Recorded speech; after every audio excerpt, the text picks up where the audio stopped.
present crisis, government is not the solution to our problem. Government is the problem. Do you want the whole truth? I don't think you're ready. Governments don't control things. A government can't control the economy without controlling people. It's Crane Durham's Nothing But Truth. Well, good evening, good afternoon, wherever you are. We're glad you're here, right here on the AFR Talk Network. My name's Crane Durham. This is Crane Durham's Nothing But Truth. And big show tonight. Pastor Aaron Free with us at the bottom of the hour. If you want to get in on the prayer, go to nothingbutTruth.com, click on the Facebook, go directly to the Facebook of nothingbutTruth.com, American Family Radio, and you can submit a prayer for yourself or someone in your life who you desire to bring to Christ and maybe struggling with your faith yourself, and you can do that. Put your own name down. We close it out with a prayer. We're also going to be hitting the issue of Israel very, very hard because Israel is being hit very, very hard, and you're not hearing a lot about this. And this happens at the UN, happened today, as well as yesterday with the president speaking this week, about Israel and the peace process.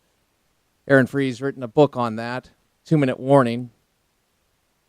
And we will talk to Pastor Aaron Free about that. Plus, Kenya, they were asking non-Muslims, hey, are you a Muslim? And obviously non-Muslim, some would say no, they were not. Maybe some were Christian, in fact. Some would say, yes, I am a Muslim, because the penalty was death. What does Scripture say about that situation when it comes to Christians, you, me, many of us in the audience, I'm sure, being asked that question? What would you do? And what does Scripture say? That will be with Pastor Aaron Free, but the big story of the day continues to be ObamaCare implementation August 1st, and we're going to be joined by Ovik Roy, who is a senior fellow at the Manhattan Institute, next hour for all the questions when it comes to the statements being made by the president and others about premiums going down or less than projected, etc. We also will be covering abortion being covered. Yes, big time. We'll get to that in just a moment. But first, an exchange that took place yesterday between Jay Carney and Ed Henry. And Ed Henry wants to know, and this is after he asked about the projections. You remember the story on the projections, everybody? Yeah, the stories on the projection was the projected cost. The cost came in lower than the actual projected cost, but it's still anywhere from a 65 to 95% increase, women to men respectively. So kind of ridiculous. Nevertheless, they were touting that, and Ed Henry took issue with it, and they had a back and forth. We played it for you yesterday. Then Ed Henry asked about this, about signing up for Obamacare, to White House Press Secretary Jay Carney. Roll it.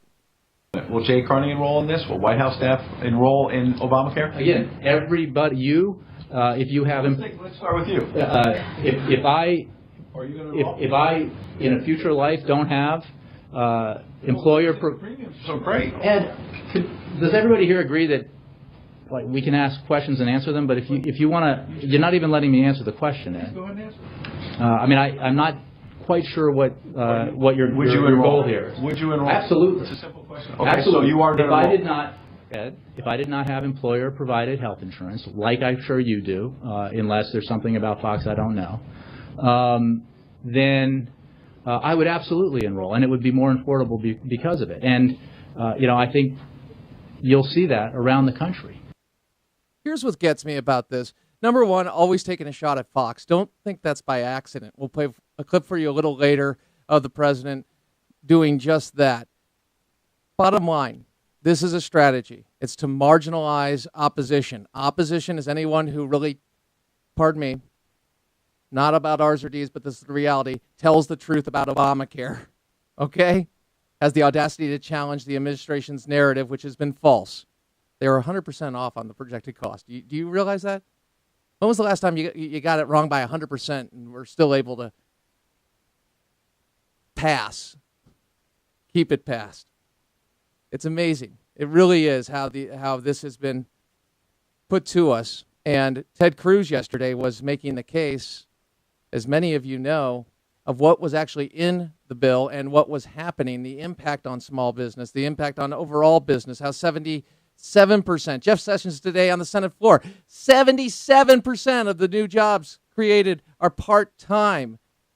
People are leaving the workforce, and that's causing the unemployment number to go down. But we're a historic low participation rate, and if we were back at the same rate, in light of demographic changes, we would still be at 9 or 10% unemployment. You see, this is the reality, and it's funny because the mainstream media is attempting to demonize the people who are doing what they should have done when it came to this issue, when it came to the truth about Obamacare. We're going to skip cut 2. We're going to go to cut 4, and the president speaking at the Clinton summit about contraception and how women will be able to save money that will help them inevitably lower their overall health care costs, because what they used to pay for contraception now is covered. It's free. Now, okay, now are you above the age of 2 and you've realized nothing's for free? I think that's when I found out. Maybe it was 12. I don't know. I was a slow learner. Bottom line, free? Well, what does free mean? I mean, okay, you get it. I'm pointing out how absurd the conversation is. But President Obama says, hey, look, you get this. Overall, this is going to lower your cost. Now, not even bringing up the fact that we're forced and to cover contraception, and businesses are taking issue with that, violating their First Amendment rights, and you hear a lot about that, and we're going to continue to follow it. Bottom line, the president, even when he is telling something that obviously have problems with the idea of free, he can't get the story right. CNS News ran the numbers. Here is the president. Well, listen to the statement. Roll it. I can tell you right now that in many states across the country, if you're, say, a 27-year-old young woman, don't have health insurance, you get on that exchange, you're going to be able to purchase high-quality health insurance for less than the cost of your cell phone bill. And because all the insurers who participate are required to, for example, provide free preventive care, free contraceptive care, that young woman, she may make up what she's spending on premiums just on her monthly use of health care. So this is going to be a good deal for those who don't have health insurance. Those who already have health insurance get better health insurance. Okay, but according to, and this is CNS News reporting, according to the Kaiser Family Foundation, Obamacare, and the subsidy calculator, a 27-year-old woman who is single, has no children, does not smoke, and earns $32,000 a year will pay an average annual premium of $2,657 in 2014 to buy the health plan under the exchange. That works out to be about $221 a month, many times the cost of a month's supply of birth control pills. Here's why I'm bringing this up. It's actually a segue into what we're learning about how Obamacare is going to be funding over 100,000 plus abortions a year.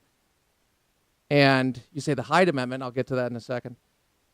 I'm saying that when he's giving these numbers out, whether it's on premium costs going down for an average family of 4, or how many people will actually be covered, it's always wrong. And why is that? We'll get to that. We're going to examine that this segment, in fact. All right, Crane Durham's Nothing But Truth. We continue with the president going to school, going to college, and rallying the troops. You see, the president has become an insurance salesman. And here he is mocking the idea that Obamacare will kill people. Roll it. I mean, these are quotes. I'm not making this stuff up. Here's one more that I've heard. I like this one. We have to, and I'm quoting here, we have to repeal this failure before it literally kills women, kills children, kills senior citizens. Now, I have to say that one was from 6 months ago. I just want to point out we still have women, we still have children, we still have senior citizens. There's a point to this. Number one, that's juvenile. 2, death panels and rationing, that's what it leads to. And we've seen that in when they do this. Sally Pipes, Pacific Institute, wrote a great piece about her mother experiencing the rationing and dying. I believe she had breast cancer. My point is that's not an isolated story. That is why when they inevitably move to single payer, this is what happens. It's a 2-tiered system. You have the government junk, and then if you're really wealthy, you get to maybe find a way to go outside the country to get what you desire.